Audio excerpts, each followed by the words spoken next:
Elizabeth had finally arrived. It was a warm summer in 1932, and she was getting married the very next day. Her family had surprised her with a luxurious wedding venue, the Banff Springs Hotel, right in the middle of the Canadian Rockies. She could not have been happier. She and her husband went upstairs. Different rooms, of course. She came from a proper family. The rest of their guests filled out the hotel. Friends, family, even her husband's colleagues made the journey to attend the wedding. Considering the steep price of even a short weekend stay, a Banff Springs wedding was a once-in-a-lifetime event, if you were lucky. The hotel was incredible. It had everything a bride-to-be could want: a spa, in-house beauticians, exquisite restaurants, an outdoor venue for her ceremony overlooking the forested Rockies, and the Rob Roy Lounge, an ornate European-style ballroom where she would share her first dance with her new husband. It would be the perfect wedding. Elizabeth and her bridesmaids spent the next morning putting on their dresses, getting ready for Elizabeth's perfect day, until finally it was time for the procession.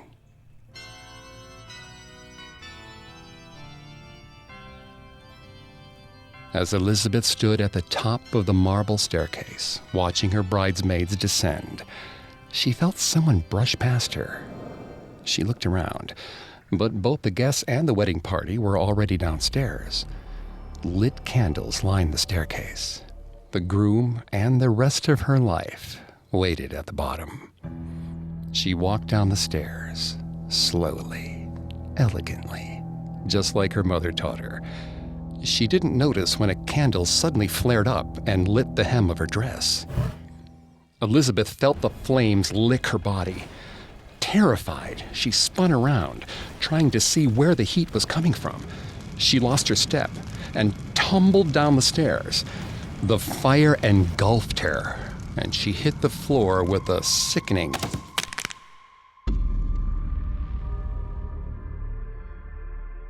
The guests soon put out the fire, but it was too late. Elizabeth was dead.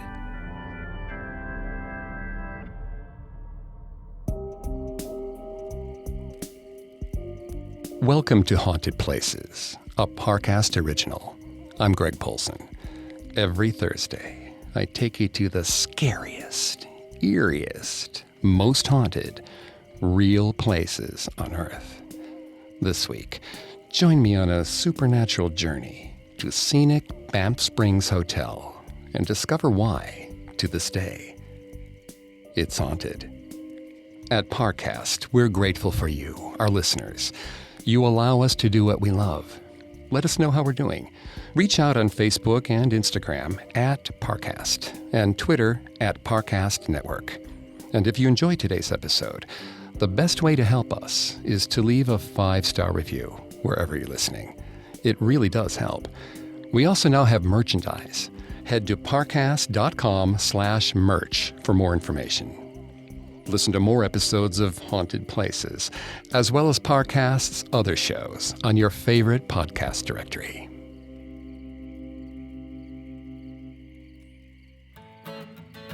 The Banff Springs Hotel sprang from the mind of Canadian railway magnate William Cornelius Van Horn. In 1885, the Canadian Pacific Railway Company, or CPR, completed its line from Montreal to Vancouver. Business was good for the CPR, but William, a renowned railroad executive, knew it could be better. As he rode his newly completed line through the unmolested forests of Western Canada, he had an idea. William Cornelius Van Horn commissioned blueprints from renowned architect Bruce Price for a luxury resort in what would later become Canada's first national park. In 1888, only 3 years later, the Banff Springs Hotel was completed. It stood at the convergence of the Bow and Spray River, a towering altar to human achievement among the Canadian pines of the Northern Rockies. Its hundreds of luxurious rooms attracted men and women from across North America, all of whom bought passage on the CPR just to spend quality time at the hotel, exactly as William Cornelius Van Horn planned. But the hotel's gilded exterior housed a painful secret. The architect, Bruce Price, joined the crowd on June 1st, 1888. It was the opening of his magnum opus, the Banff Springs Hotel.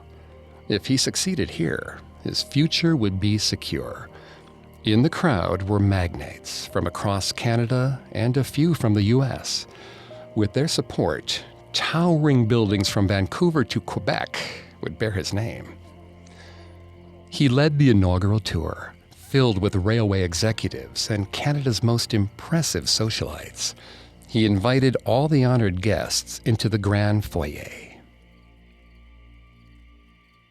Almost immediately, Price felt something was wrong. He had devoted the last 3 years of his life to this project, and he knew the hotel's blueprints inside and out. But they weren't in the foyer. Yes, the concierge desk was in place, but the staff desks were on the left instead of the right. Those sconces were meant for the ballroom. So was that hanging chandelier. He excused himself and went outside. That was definitely the front of the building. He went back in, explored a room off to the side, finding a laundry room where there should have been a guest lounge. All at once, it hit him. The contractor made a devastating mistake. The interior of the hotel was built backward. As a result, there were missing rooms that workers had walled off, a full-size kitchen shoved into half its allotted space, among a myriad of other problems. A mistake this massive for a project so large, built for such influential people as William Cornelius Van Horn, could kill Price's career. He'd never see his name on a shack, let alone major buildings across Canada. William Cornelius Van Horn fired Bruce on the spot. He was given 12 hours to collect his things from the hotel. After that, well, Van Horn didn't care what happened, so long as Price never set foot in the hotel again. Despite Bruce's dramatic exit and William Cornelius Van Horn's fears, the strange layout of the hotel did nothing to prevent its immediate success. The hotel sold out its entire season within a week, and reservations were being made years in advance. Bruce Price felt his job prospects dry up overnight. He was devastated. His once promising career turned to ash, all because of a mistake that wasn't even his. Filled with dread, he opened the latest response to one of his query letters. It began with a painfully familiar phrase, "We're sorry to inform you that..." He couldn't stomach reading any further. His eyes glossed over as he tried to count how many rejection letters that made. Feeling faint, he laid down. His mind wandered back to that hotel. He thought of the walls and how they were supposed to be. Elegant, glorious, brilliantly designed to draw people in and keep them looking in awe. Instead, they were misplaced, mismatched, wretched, and evil. Those walls were the cause of his doom. He laid his head down, dreaming of destruction. He wanted to stand on the mountaintops, calling down an avalanche to crush the hotel in cold, white death. He wanted to shake the ground, collapsing the place in an earthquake of godly magnitude, timbers crashing to the ground, screams muffled by trees splintering in the desolation. And most of all, he dreamt of fire, the smiting power of God, turning that building and all inside to ash. But he was just a man, and for all his rage, there was little he could do. His veins pulsed on his head in frustration. Bruce had to get as far away from that place as possible. He bought a ticket to Europe and later that year set up a new architecture firm in Paris, France. He met moderate success, but his mind still lingered on the Banff Springs Hotel.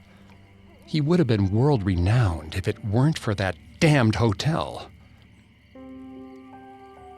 In 1903, while walking back to his apartment, Bruce fell into a coughing fit.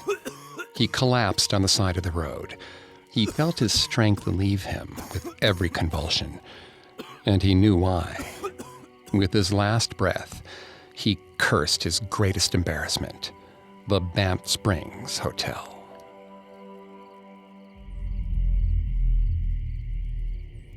Once the coughing stopped, Bruce opened his eyes.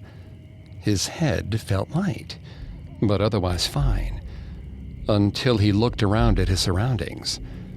Instead of him laying on a street in Paris, he was in the twisted lobby of the Banff Springs Hotel. He waved at the people checking in, the porters carrying luggage, the maids cleaning the carpet, but it seemed no one could tell that he was there. His anger flared as he screamed towards the heavens. But as he screamed, everyone in the room stopped. They hadn't heard his screams, but they noticed the candle flames burn larger, brighter, almost uncomfortably so. Bruce grinned. He had finally found his escape. For 20 years, Bruce wandered the halls of the hotel, attempting to set its twisted wooden beams ablaze.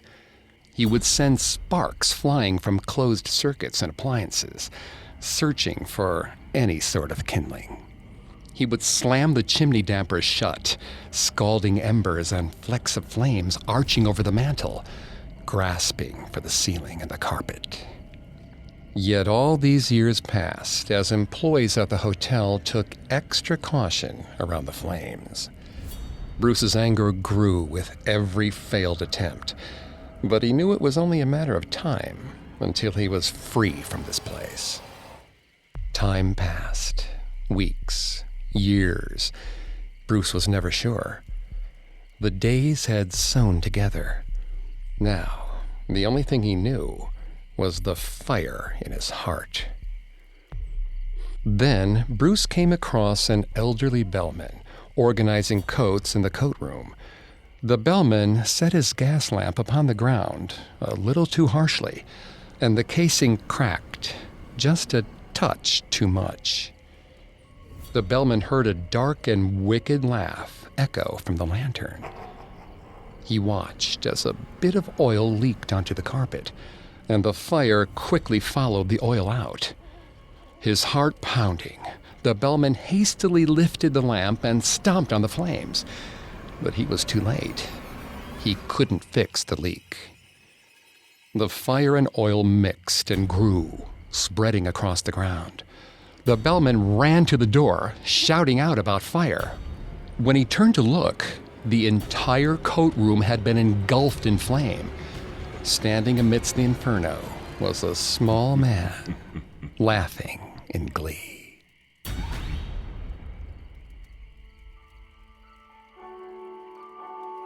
When the hotel was rebuilt and reopened in 1928, Bruce's spirit was nowhere to be found. His vengeance exacted. Bruce was gone for good. Bruce Price was a prominent architect of his time, his work later influencing famous architects Frank Lloyd Wright and Robert Venturi. In reality, he had designed many successful buildings, including the Banff Springs Hotel. Yet the Banff Springs Hotel was always one of his least favorite works. It seems less coincidental that a spirit was seen wandering the halls of the hotel after his death. And while a 1926 fire was started by unknown causes, it might not be surprising if a vengeful spirit had wiped his most loathed project from the earth for good.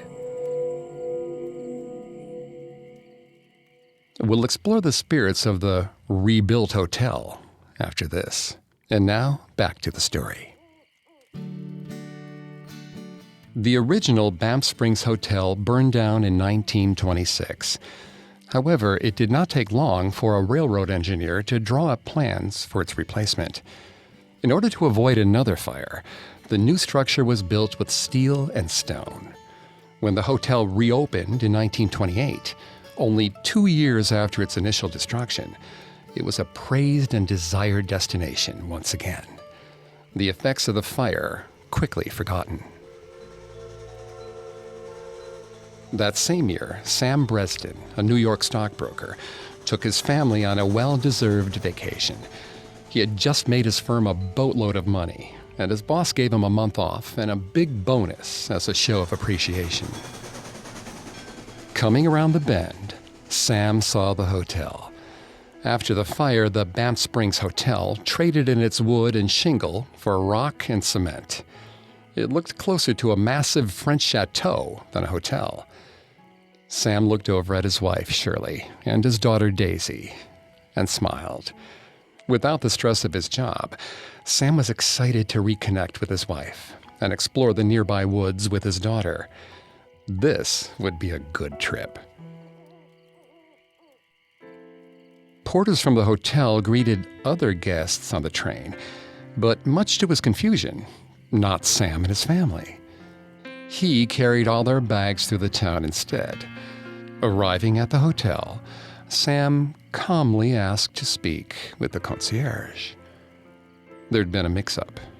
Whoever had taken Sam's reservation had his arrival scheduled for the following week. As the hotel was perpetually sold out, there were no rooms left available. Sam's excitement for the hotel dissipated in an instant. He had come with cheer, but now he held only anger. He explained to the concierge that he needed a room. He demanded a room. He had brought his family all the way from New York, several days' travel. The concierge cowered at Sam's fury. He spoke to his manager, and they murmured in the back room. When the concierge returned, he offered Sam a solution. They could take room 873. The only problem was that room 873 was strange. It had been built without a window, and the last guest to stay there had fallen ill. Since then, the room had been closed off to guests, but if Sam wished, he and his family would be allowed to take it. Sam readily agreed. Sam and his family arrived at the room, their luggage with a porter behind them. Sam opened the door, and Daisy rushed in. Sam followed and sniffed the air. Something smelled off to him, like static electricity. He asked Shirley if she could sense it, but no. The room smelled only of linens to her. Sam shut the door behind him, eyeing the ceiling. Whatever it was, it could wait till later. As their vacation continued, Shirley became worried about her husband. He became more and more distant.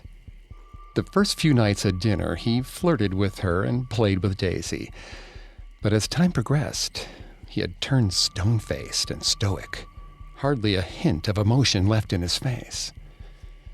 When they would lay down for rest at night, he would sit at the foot of the bed, sniffing the air, a puzzled look on his face. Sometimes he would retch at whatever it was he smelled, altogether displeased by the phantom scent. Shirley suggested they hire a nanny for a day and spend some quality time together, maybe in the woods or maybe in their room. Sam just grunted. The next day, Sam didn't even get out of bed. He didn't respond to anything Shirley or Daisy said. He just laid there, eyes open, staring at the ceiling. Shirley pleaded with him to leave the room, with no response. Fearfully, she took Daisy and stepped out, hoping that when she returned, he would be back to his old self again. Shirley and Daisy ate breakfast, toured through the woods, and spent some time by the nearby rivers. It was the most beautiful place Shirley had ever seen. She was saddened that Sam was not with them, but she hoped that whatever was going on with him would work itself out while she was away. After a long day of exploring the grounds, Shirley and Daisy returned to room 873. Shirley opened the door slowly, peering into the room with trepidation. The light was on, but she breathed a sigh of relief when she saw her husband, eyes closed, snoring on the bed. Shirley tucked Daisy into her cot and crawled into bed next to her husband. Tomorrow, she hoped, they'd go for a swim. Shirley woke up. Groggy, Shirley blindly reached around her bedside table, hoping to find the light switch. She flicked it on and looked around the room. She saw Sam huddled over their daughter's bunk, his breathing loud, long, and deep. Then she noticed blood, dripping slowly, pooling on the ground.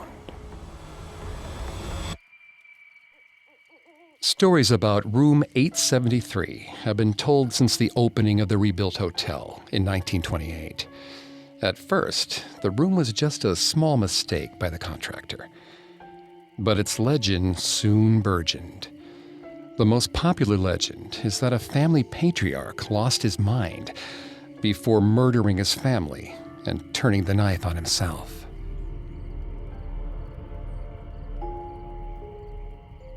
On nights with no moon, the daughter wanders the halls of the 8th floor, her little dress stained with blood, asking guests and staff if they know where her family went. Patrons who stayed in room 873 before the hotel boarded it up claim a number of mysterious happenings. Screams or sudden sharp pains woke them up, and bloody handprints appeared on mirrors in the room. To this day, the hotel denies room 873 existed at all. But this poor girl is not the only ghost to roam these halls. In fact, some stories tell of a ghost bride who longs to see her lover once again.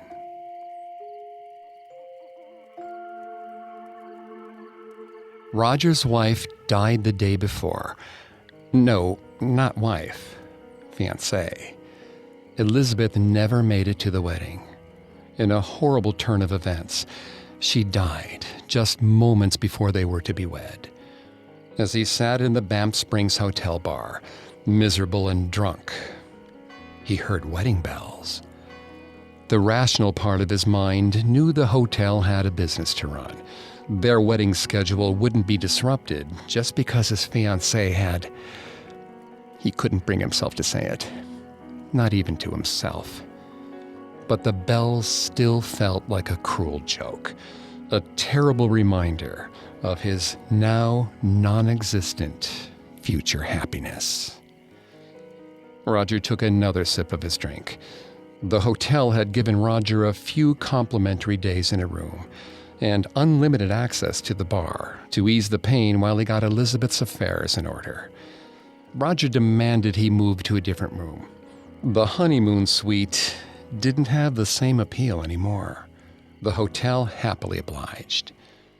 Later that night, Roger stumbled out of the bar. The bartender offered to help him back to his room, but Roger waved him off. He needed to be alone. He hummed a song as he walked down the hall, his wife's favorite. Then, he heard something strange. Roger could recognize that voice anywhere. It was Elizabeth. There was no mistaking it. He shook his head. The voice faded. Of course it did. His fiancée was dead. There was no changing that. Roger's ears perked up. The sound of his wedding music emanated from just beyond the door. It was past midnight. No one should be in the Rob Roy Lounge, let alone playing music designated for his wedding. Someone was playing a cruel trick on him. He opened the ballroom doors to confront the prankster.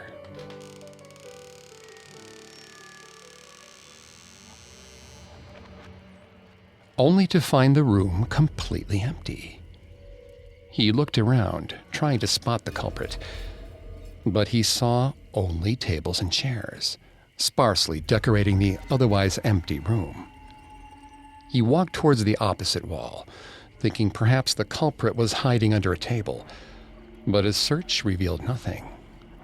Cursing his own addled mind, Roger turned around. His breath stopped short. Standing not 20 feet away from him, glowing in the ethereal moonlight, was Elizabeth, dressed the way she was on that fateful day. She twirled, her silken gown flared out, glittering, before cascading back around her legs. Roger advanced toward her, but Elizabeth moved away. For every step he took, she took a step back. He cried out, pleaded with her to stop moving. Elizabeth slipped out of the room, and when Roger followed her into the hallway, she was nowhere to be seen.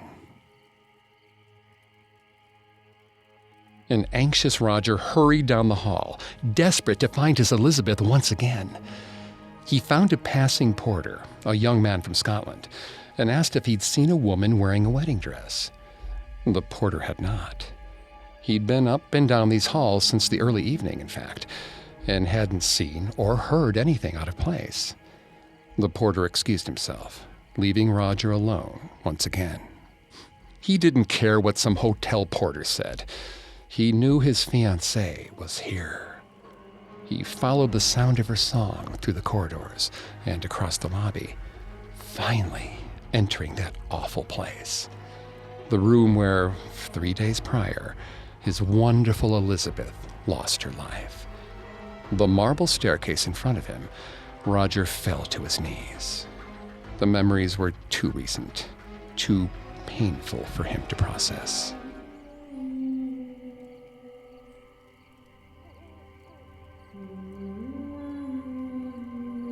The voice of his fiancée pulled him from his stupor.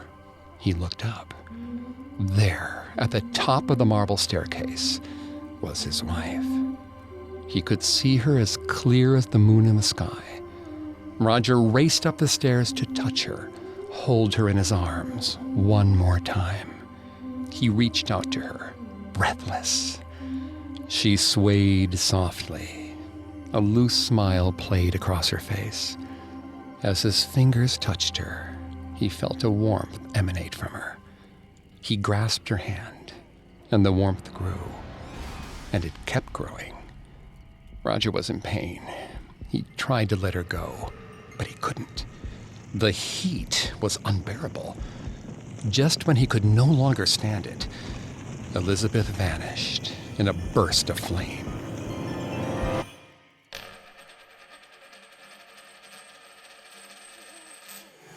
Where she stood, her engagement ring fell to the floor. As Roger bent over to pick it up, a wave of madness washed over him. She had been so close, and now she was taken from him again.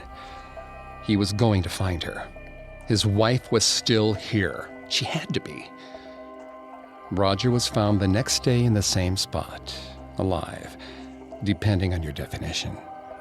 He had torn the carpet from the floor, punched holes in the walls, his hands bloody and singed. Roger claimed he was looking for his Elizabeth. A month later, he was committed to a nearby asylum. For the rest of his life, he never stopped looking for his ghost bride. The Ghost Bride of Banff Springs Hotel is one of Canada's most famous spirits. Every year, hundreds of guests visit the hotel just to see her. She's so popular, in fact, that she appears on a commemorative stamp and a special holographic coin released in 2014. The Ghost Bride appears on certain nights, listlessly dancing around the ballroom, wandering up and down the marble stairs, or crying in the bridal suite. Some guests and staff report that she appears to be on fire, while others say she only wears her wedding dress. Regardless, they all agree. The ghost bride continues to haunt the hotel to this day, desperate for the wedding she never got to have.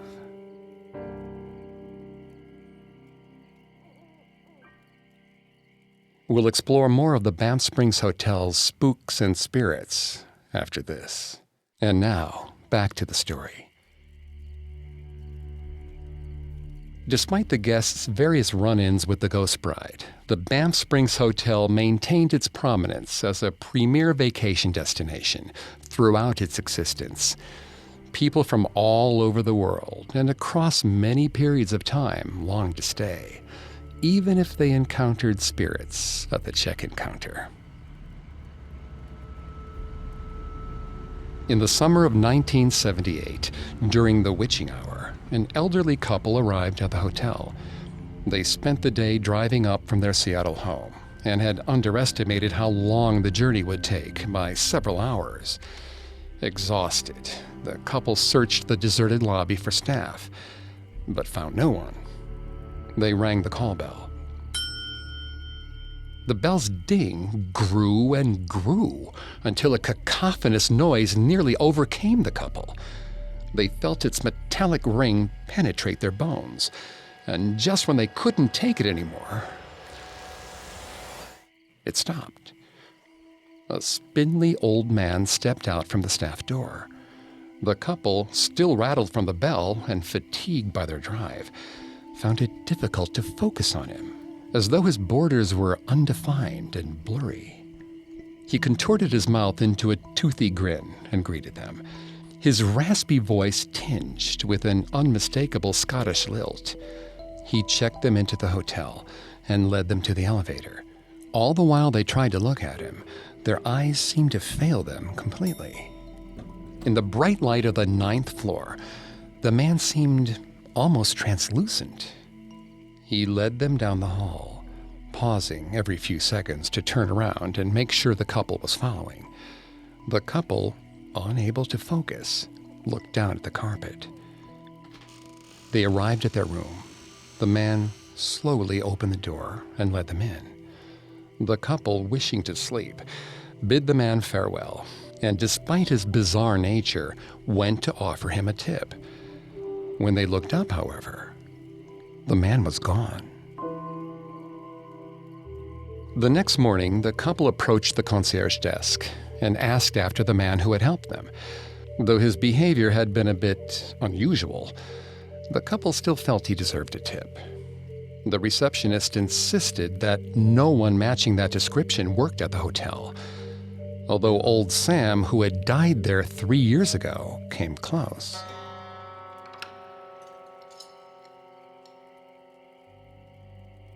Sam McAuley was a porter for the Banff Springs Hotel, who was hired sometime during the 1930s. He worked at the hotel until 1976, when he died of cancer. He had refused treatment and insisted that he die in the hotel that he loved. And due to his dutiful decades of work, the hotel owners honored his dying request. Since then, guests and staff alike have seen him wandering the halls at night, helping tired guests with their baggage and making sure his beloved hotel continues to run.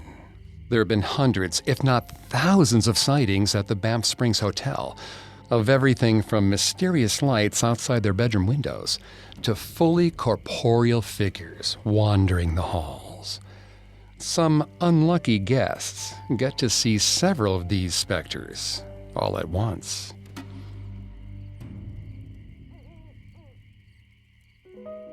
James Doyle woke up on the floor of his hotel room, several feet away from his bed, his pillow on the other side of the room. James checked his clock, 11:30 p.m. He'd gone to bed early after a long day, but he'd still only been asleep for 2 hours. James knew he would not fall back asleep anytime soon, so he put on some clothes and went downstairs to the hotel bar. James drank beer after beer as he spoke with a few people about himself. He'd been laid off a few weeks ago and decided to take a break, stay in the mountains for a bit, and rethink his whole life. Near the end of the night, James excused himself to the washroom. As he stepped out of the stall, he heard a man singing. He couldn't place where the voice was coming from, despite the room being relatively small. As James searched, one man's voice was joined by many more, an entire choir echoing through the washroom. It sounded as though the choir was singing hymns, but they sounded strange, distorted. James made his way back into the bar. It was completely empty. His nerves uneasy, James left the bar. He crept through the hotel, also devoid of life. In his drunkenness, he lost his way, and as he wandered, he came across the Rob Roy Lounge, a popular evening club where James had spent several enjoyable nights. As he stood there, he heard the constant, unmistakable sound of bagpipes, as if the night couldn't get any worse. It started quiet, but quickly grew into an overwhelming wall of noise. James found himself walking towards the music, inexplicably drawn in by its spectral wailing. He opened the door of the Rob Roy Lounge, and the music became even louder. There, standing on the stage in full piper regalia, was the source of the noise. A muscled, broad-shouldered man held the bagpipes and blew into them with his bloody stump of a neck. The throat warbled as the pipe whined in pain, squeezed beneath his arms. With a final flourish, the song ended, and the headless bagpiper disappeared. James stood up, grateful that the music ended, but wary of what could come next. He walked behind the bar. Maybe a drink would help calm him down. He poured himself a small glass of tequila. As he picked it up, a man appeared next to him. He was dressed like the bartender, dress shirt, pleated pants, bow tie, and a vest.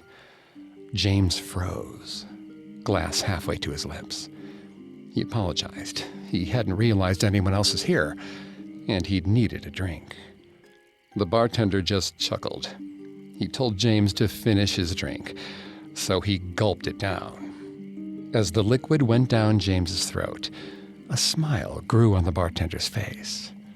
The bartender took James's glass and poured another drink. He held out the glass and insisted James take it once more. James shook his head. He'd had enough. The bartender insisted. James refused again. The bartender's smile faded. He grabbed James's hand, wrapped it around the glass, and growled. James felt the glass growing cold. The bartender's hands wrapped around his. Nervously, James lifted the glass. The liquid inside had crystals of ice forming within. James knew alcohol should never be that cold, but the stern look of the bartender pressed him to put the glass to his lips. The freezing liquid went down his throat, soaking the warmth from his insides. The bartender chuckled. He told James it was getting late. Shouldn't he be getting back to bed soon? The bartender turned and walked, gesturing for James to follow. James looked at the clock on the wall. It was nearly 3 a.m. A deep chill slowly crept up his legs. His shallow, stilted breath was the only thing staving off the deafening silence. Then, against his will, his feet started moving, carrying him towards the ghostly bartender.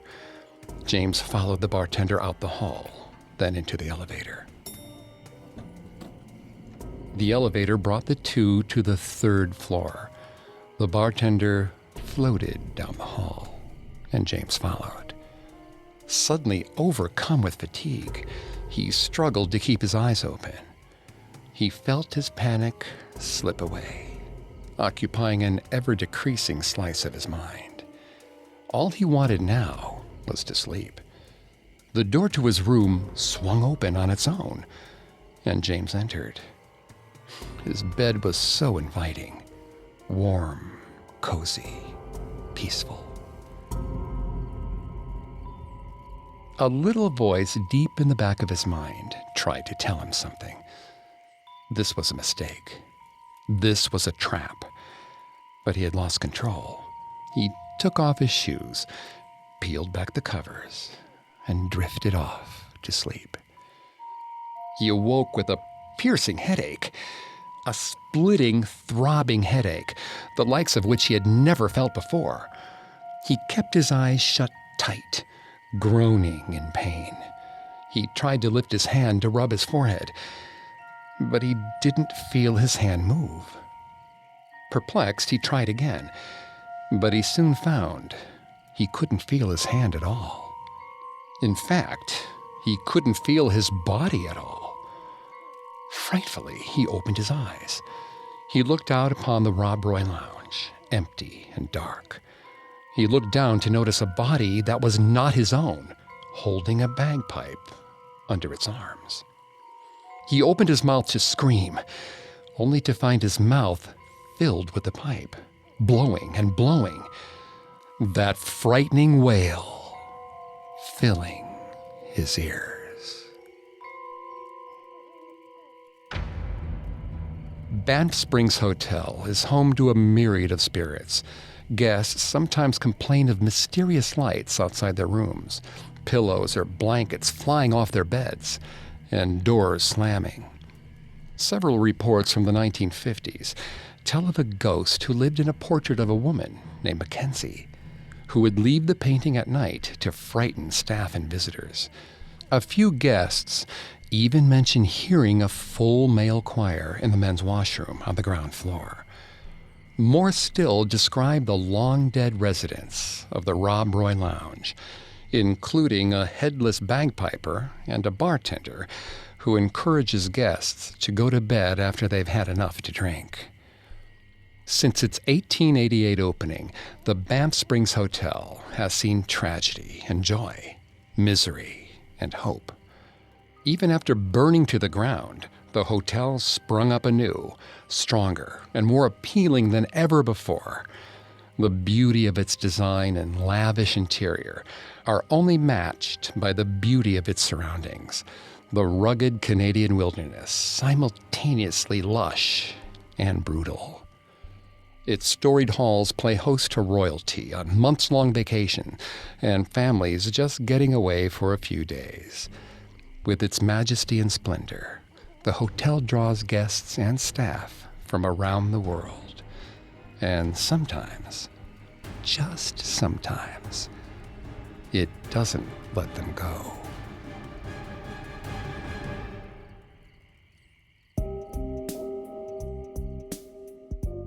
Thanks again for tuning into Haunted Places. We'll be back Thursday with a new episode. You can find more episodes of Haunted Places, as well as all of Parcast's other shows, on Apple Podcasts, Spotify, Stitcher, Google Play, or your favorite podcast directory. Several of you have asked how to help us. If you enjoy the show, the best way to help is to leave a 5-star review. And don't forget to follow us on Facebook and Instagram at Parcast, and Twitter at Parcast Network. I'll see you next time. Haunted Places was created by Max Cutler, is a production of Cutler Media, and is part of the Parcast Network. It's produced by Max and Ron Cutler, with sound design by Kenny Hobbs. Production assistance by Ron Shapiro and Paul Mahler. Additional production assistance by Maggie Admire and Freddie Beckley. This episode of Haunted Places was written by Augustus Schiff. I'm Greg Polson.